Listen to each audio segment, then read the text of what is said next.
The first step to handling hard times, even if they're a little overblown, is the fundamentals. And this is why we're going to learn two things in this video: Amused Mastery and plain, old-fashioned, straightforward white rice. Both are staples in every man's diet, which everybody is doing wrong. Except you, because you have the good sense to subscribe, hit like, comment, stick around for some of the best sexual strategy and cooking in relationships, whether they're for an evening or a lifetime.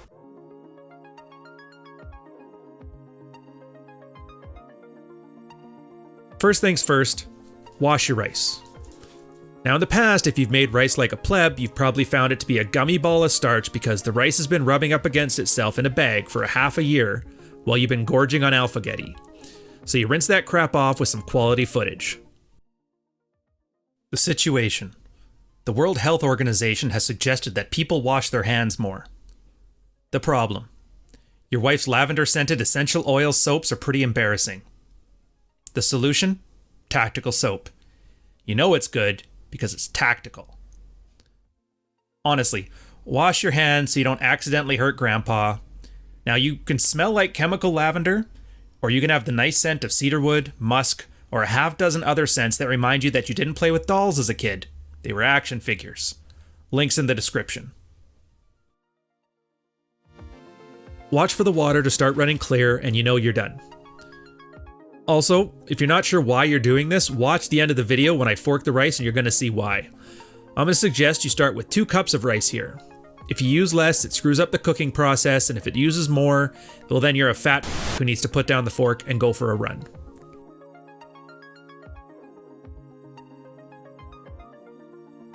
Once your rice is clean, you put it in a bowl. You're going to want 3 parts water to 2 parts rice, and since it's already a bit wet, we use a bit less. If you like your rice firmer, use less still, and if you like it softer, use more, but only a little bit in either direction. Now give it a quick stir. You want the rice to be level under the water, otherwise when it cooks, the top's going to be pushed out of the water and you're going to get dry rice on top and in the middle and mushy rice on the edges. And now we have some time to kill. I'm going to talk about Amused Mastery. Roissy wrote about this back in 2008. I guess the DC single scene was full of bratty, boundary-pushing career women who are just about as fun to him as staying at home for an undisclosed amount of time except for essential services. A lot of girls, they're unpleasant. Place this in a microwave for 10 minutes. Picture this. If you're a girl and you're single, chances are you're living in a sea of thirst. The thought-pocalypse is here and it's a seller's market. Every guy she meets likes the same thing she likes. Every guy she meets tells them she's pretty. Every guy she meets talks and bores the hell out of her. It reminds me of when I was in college. I had a friend who used to just mess with guys like this. She would literally make them do the stupidest things just to see how much of her nonsense they'd put up with. And they put up with a lot. Eventually they'd get angry and they'd blame her for doing everything that she asked them to do, and then they went home alone. Now, my friend didn't invent this, nor did she perfect it. It's damned near hardwired into a girl, and there's a great strategy for it. It's called Amused Mastery. Now, what is Amused Mastery? Well, it's the idea that everything your girl tells you is of no concern. Everything she says is cute. All of her abrasive comments are just bratty outbursts from your buddy's little sister. She exists for you to tease and patronize because you've been through this dance before and you know how it ends. Sticks and stones may break your bones, but Karen running her mouth is adorable. Okay, now that it's done, don't touch it, you filthy savage. Let it sit for another 10 minutes. Trust me when I say you're not going to listen, and the one time you're in a rush, you're going to pull it out and you're going to have half-done rice and water soup. Then next time when you tell somebody else how to make this, you're going to tell them not to touch it, and they're going to. Karen running her mouth is adorable. And it's because girls love to be taken seriously. I'm sure there's no shortage of videos that you can search for right after this one that are full of "Yes, girl, I'm the boss" pep rallies. And there's just as many videos of men who complain about it and check out to be rid of it forever. I'm telling you right now, ignore all of it. If someone wants to be taken seriously, and you're not at work with a coworker, then they're boring and dull, and are there to be entertained at their own expense while you're light and fun. and there to enjoy yourself and meet interesting people and do interesting things with them. As Roissy puts it, it fills a girl with indignation and it hits all the right buttons. Now, it's not a guarantee that you're going to get that girl, but I guarantee you your odds go up so you can focus on fixing the other 308 unattractive things that you're doing right now. The dynamic, it's clear. She wants to be taken seriously. She wants to test you to see if you're just like the 500 other guys who love MBTI, and you're the one who gets to give that to her one way or the other. She's giving you finger paintings, and you're putting them on your fridge and giving her a pat on the head. And if the girl has any interest whatsoever, she eventually figures out that you're not the chump who's going to put a 10-minute rant on YouTube about how women like her are garbage and not at all like your mom was. You may not be the best man in the world, but you're a lot better than the last 15 guys who also loved MBTI and astrology. It's called being socially savvy, and it's about more than flirting with girls at the bar or at Starbucks.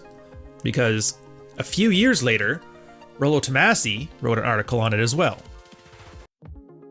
Quote, "I'll admit, I never fully appreciated the potential of Amused Mastery until I had a daughter. I found myself naturally using it with her because that's the actual, unforced relationship I have with her. When she was younger, this added to my daddy alpha credentials. But now that she's 14, there's a history of my Amused Mastery she finds comfort in. However, I also noticed that my wife finds Amused Mastery just as appealing to the point that she includes herself in my mastery over my daughter." End quote. Now it's done. Pull it out, and it's okay if you were busy watching another video of mine and you left it in a little bit longer. Put it on the counter, and remember, the bowl's still hot. Give it a quick fluffing with the fork, similar to how Amused Mastery, properly applied, will ensure you get a quick fluffing more often in your relationships. And there you have it. If you're wondering what you should do with the rice, I'll be throwing out some videos soon that show a couple quick ideas. I make rice balls for the first time, and I show you how to make a great Canton-style fried rice in honor of the founders of our current stay-at-home policy. Just because the girl we're talking about is your daughter, or your wife, or your girlfriend, or somebody you just met, or whatever. Girls are still girls, and the same dynamic works. It's not just about friends with benefits, but it's about every girl in your life. It's about an internalized state of mind and strategy.